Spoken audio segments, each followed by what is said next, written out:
नमस्कार मंडळी, स्वागत आहे तुमचं माझ्या चॅनलमध्ये. आज आपण प्रथम उपचार म्हणजे काय या विषयावर थोडक्यामध्ये जाणून घेऊया. तर मंडळी, आधुनिक युगात व्यक्तींचे जीवन यंत्रासारखे झालेले आहे. एखाद्या काम समाधानकारक करावे एवढा वेळच व्यक्तीकडे राहिलेला नाही. तसेच मोठमोठ्या महानगरमध्ये कधी कोठे अपघात होईल हे सांगता येणे अत्यंत कठीण आहे. तसेच अशा या धक्कीच्या जीवनात व्यक्तीवर अनेक प्रकारचे मानसिक तणाव येत असल्यामुळे त्यांचे मानसिक संतुलन योग्य प्रकारे राहत नसल्यामुळे रस्त्यावरून सुद्धा अनेक प्रकारचे अपघात होताना दिसून येतात. डॉक्टर इस्मार्क 1832-1903 या जर्मन विचारवंताने प्रथम उपचाराचे महत्त्व सर्वात अगोदर लोकांना समजून सांगितले.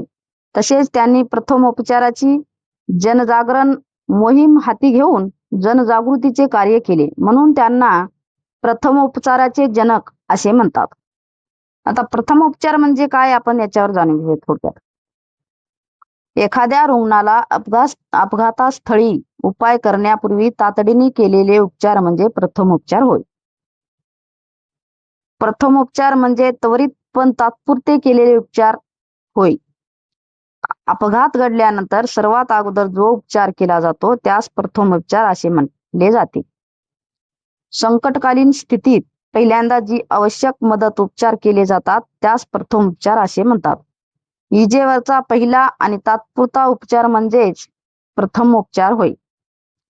आता आपण प्रथम उपचाराचे महत्त्व जाणून घेऊया.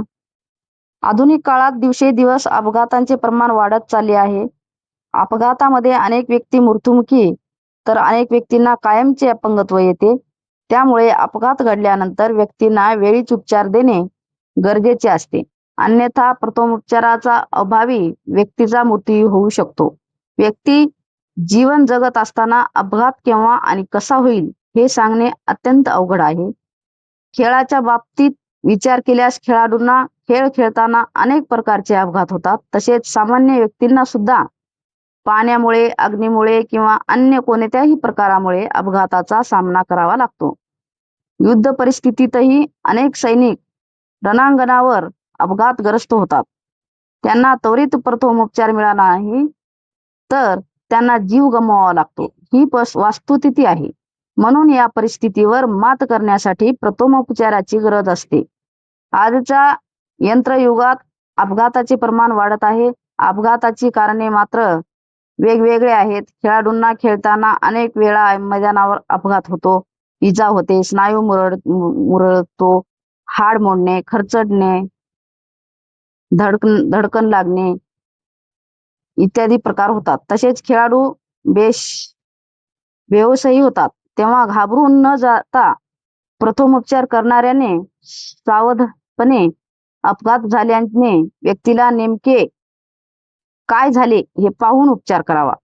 अपघात झाल्यानंतर त्वरित उपचार दिल्यामुळे त्रास होत असल्यास त्रास थांबतो. अपघातामुळे रक्तस्राव होत असल्यास रक्तस्राव थांबतो, वेदना कमी होतात. म्हणून प्रथमोपचाराचे महत्त्व अधिक आहे. पाश्चिमात्य राष्ट्रामध्ये प्रथमोपचाराला अत्यंत महत्त्वाचे स्थान आहे. अपघात झाल्यानंतर काही क्षणातच प्रथमोपचारात सेवा करणे तज्ज्ञ तेथे उपस्थित होतात व उपचार करून व्यक्तीला आराम देतात आणि व्यक्तीला मृत्यूच्या दाढेतून बाहेर काढतात. प्रथमोपचाराची आवश्यकता. आता प्रथमोपचाराची आवश्यकता आपण जाणून घेऊया. प्रथमोपचाराचे मुख्य ध्येय म्हणजे रुग्णांचा मृत्यू टाळणे, त्याला जीवनदान देणे आणि त्याला होणारा त्रास कमी करणे. प्रथमोपचार करणे म्हणजे अंतिम उपचार नव्हे, कारण तो प्रथम अवस्थेत करावयाचा उपचार होय. ज्या ठिकाणी लोकसंख्या जास्त आहे त्या ठिकाणी अपघाताचे प्रमाण अधिक असते. अशा वेळी प्रशिक्षित प्रथमोपचार तज्ज्ञ असणे अत्यंत आवश्यक असते. प्रथम उपचारा तज्ज्ञांनी परिस्थितीचे गांभीर्य लक्षात घेऊन प्रथमोपचार करावा. म्हणून अपघातात केव्हा कधी कसा होणार हे सांगता येत नाही. म्हणून प्रत्येकाला प्रथमोपचारांचे ज्ञान असणे काळाची गरज आहे.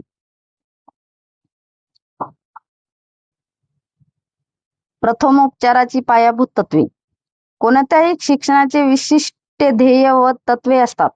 कोणत्याही कार्यात तंत्रांचा व तत्वांचा वापर केल्यास ते कार्य अधिक चांगले होते. म्हणून पायाभूत तत्वे अत्यंत महत्वाची मानली जातात. प्रथमोपचाराची सुद्धा काही तत्वे आहेत.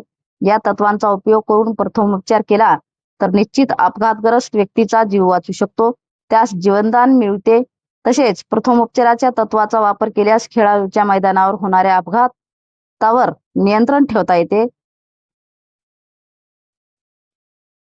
तर मंडळी, प्रथमोपचाराचे काही तत्वे आहेत. त्वरित उपचार. अपघात घडल्यानंतर जेवढे शक्य होईल तेवढे लवकर प्रथमोपचार करणे अत्यंत महत्वाचे असते. प्रथमोपचार करण्यास कुठलाच संकोच बाळगू नये. तरच जास्त वेळ विचार करू नये. तेव्हा त्वरित निर्णय घेऊन प्रथमोपचार करावा, त्यामुळे व्यक्तीला जीवनदान मिळू शकते. नंबर 2 आहे कृत्रिम श्वास देणे. अपघातानंतर अनेक व्यक्ती मूर्छा येऊन घटनास्थळावर पडतात.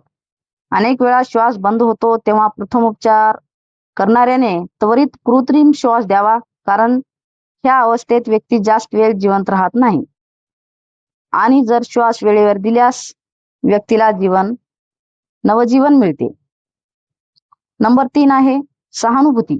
अपघाताच्या वेळी व्यक्ती खूपच घाबरून जाते, हातपाय थरथरतात, कधी कधी स्पष्ट बोलता येत सुद्धा नसते. अशा वेळी त्यांना सहानुभूती दाखवून धीर देण्यात यावा. सहानुभूती आणि सहकार्यामुळे व्यक्तीला धीर येतो. लोकांना दूर करणे. अपघात घडताच लोक पाहण्यासाठी क्षणात अपघात स्थळावर जमा होतात, त्यामुळे व्यक्ती लोकांना पाहून अधिकच घाबरून जातो. गर्दीमुळे गरमी होऊन घाम येतो, तेव्हा गर्दीला बाजूला सारून धीर देणे अत्यंत महत्वाचे ठरते. त्वरित डॉक्टरांचे उपचार. अपघात झाल्यानंतर इजाचे स्वरूप साधारण असेल तर काही वेळानंतरही डॉक्टरांचा सल्ला उपचार घेता येतो. पण गंभीर इजा झाली किंवा त्रासदायक वेदना होत असतील तर अपघातानंतर इजांचे स्वरूप साधारण असेल तर काही वेळानंतरही डॉक्टरांचा शक्य होईल तेवढे लवकर डॉक्टरांनी भेट होऊन उपचार करणे अत्यंत महत्वाचे असते. कारण प्रथमोपचार काही अंतिम उपचार नव्हे, तो केवळ तात्पुरता उपचार आहे. अशा या उपचाराने व्यक्तीला जीवनदान मिळते. तर मंडळी, तुम्हाला माझी माहिती कशी वाटली ही मला कमेंटमध्ये सांगा आणि माझ्या चॅनलला लाईक आणि सबस्क्राईब करायला विसरू नका. धन्यवाद. थँक्यू.